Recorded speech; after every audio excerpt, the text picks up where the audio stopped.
little man. Rogers is just everywhere on the floor. Whoa, Darnell Rogers. Beep, beep. This kid is a load. Big-time performer. You know we love bringing star power from the court to this show, and we're doing it again today. UMBC's Darnell Rogers joining us, and this is awesome. Darnell, we appreciate your time, man. Let's be real, a lot of America still discovering UMBC at this point, still discovering you. So get everybody caught up. Y'all are 11-4, you're 7-3, you're first in the American East. You're averaging 9.3 points per game, but the thing that we just saw there is everybody came in. Little man, you're 5'2". So when you see opponents on the court for the first time, how do they react when they see you? Well, I'm not really sure how they react, but when they lacing up with us, I mean, they got to guard me just like I got to guard them. So it's going to be a tough matchup for them. I know it's tough when they got to guard somebody like me that's fast and quick. And, you know, I can do everything, so. No doubt. But when you hear the announcers say little man's everywhere, like little man, is that a compliment for you at this point, or is that something that you like or don't like? I don't have a problem with it. If you was one of my friends or something, I wouldn't want you calling me little man, though, once we having conversations and stuff like that. That makes total sense. Now, you've had a kind of a crazy path to get here. You started out at Florida Gulf Coast, right? Transferred to New Mexico Junior College, then you get to UMBC. So through that process and that journey, what have you learned about yourself? I mean, I just learned you gotta work.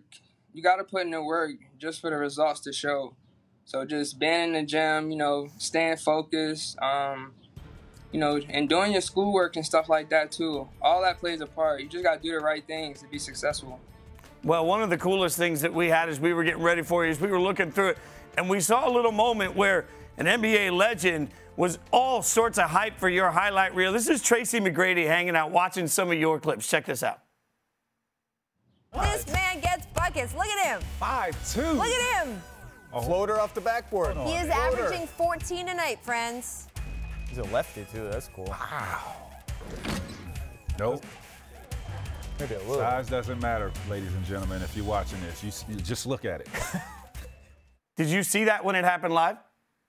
Yeah, I've seen it. I didn't see it live. People tagged me in it, so yeah, I got to watch it. So what's it like when Tracy McGrady's giving you that kind of love? Man, it's love. I appreciate it. Have there been other players that have reached out to you to sort of give you some praise along the way? I'm not really sure. You know, a lot of people reached out to me. You know, like in the comments, I seen Isaiah Thomas said a few things. Chris Paul, I know Chris Paul, so, you know, he's always in my ear when we do have a conversation. And, you know, I got players in the NBA that's my friend, so.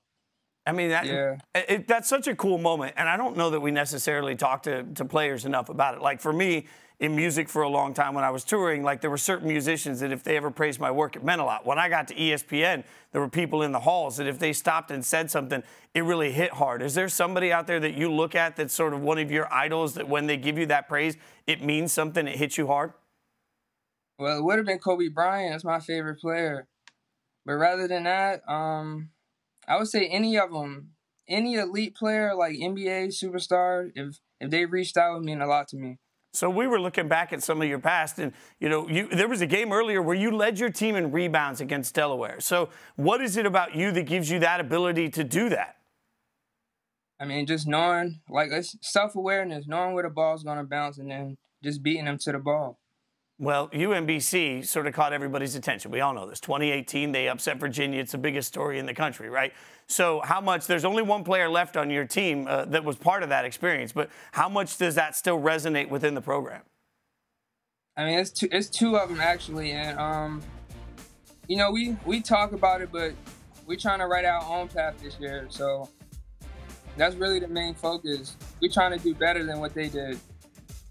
Now, I'm not sure if you saw this yesterday, but Penn State put out a funny graphic in relation to the Super Bowl. When they put the graphic up, it said, a Penn State starter has appeared in every Super Bowl. And in the fine print, it gave you, you know, the 5 that didn't happen. And UMBC had a hysterical response to that. They were our favorite of all of the other schools that sort of trolled the tweet when UMBC tweeted out, a UMBC alum has played in or watched every Super Bowl. You're going to continue the tradition? You got Super Bowl plans at all?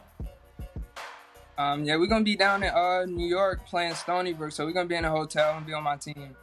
You guys going to do anything special to watch together? I'm sure they'll, like, cater some good food for us, but, I mean, we're going to be locked in. We're going to have a game the next day. We play on Monday also.